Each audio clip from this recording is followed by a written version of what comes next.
Buurigɛ araba o le bɛ sunkalo kun kari kerecɛnw fɛ. Kunu ka aladari o ɲɛnamayara Bobo Julaso katedrali la.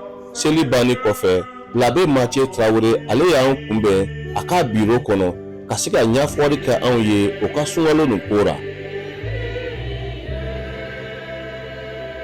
Ko saba de bɛ an bɛ o jateminɛ. O ye an bɛ an mako don an mɔgɔ ɲɔgɔn na cogo di, ani fana an bɛ an yɛrɛ magɛrɛ Ala la cogo di, ani a sabanan o ye an bɛ diɲɛ fɛnw an bɛ olu bila yɔrɔ jumɛn an ka diɲɛlatigɛ kɔnɔ. Donc o sun dama dɔrɔn tɛ ka ban ka dumuni kɛ, ka ban ka ji min, ka ban ka dɔrɔ min. A ye nin an ka diɲɛ fɛnw bɛɛ an b'an yɛrɛ jɛn, an bɛ se k'an yɛrɛ jɛn min na k'a yira matigi Ala la ko ale de ye fɔlɔ ye, an b'o taamasiyɛn de kɛ. Nin mɛsi banni kɔ tile 40 sun o daminɛna kerecɛnw fɛ Adeline Konate bi tarikara.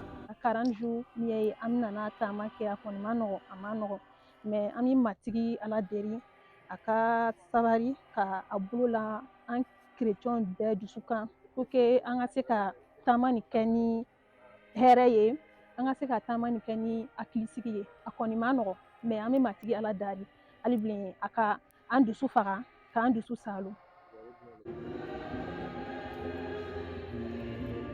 San o san ni nin wagati nin sera silamadina tɔn mɔgɔw olu bɛ dugawu kɛ o balima kerecɛnw ye.